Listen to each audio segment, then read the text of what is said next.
చక్కనమ్మ పైడి బొమ్మ తేనె నవ్వుల జాబిలమ్మ లేని సాకులు చెప్పకమ్మ పట్టుబోణి కట్టవమ్మ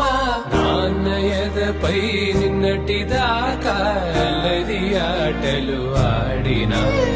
చిన్నారి తల్లి లేత భుజములు నేడు చీరలు మోయునా చెల్లో తురిమిన మంచి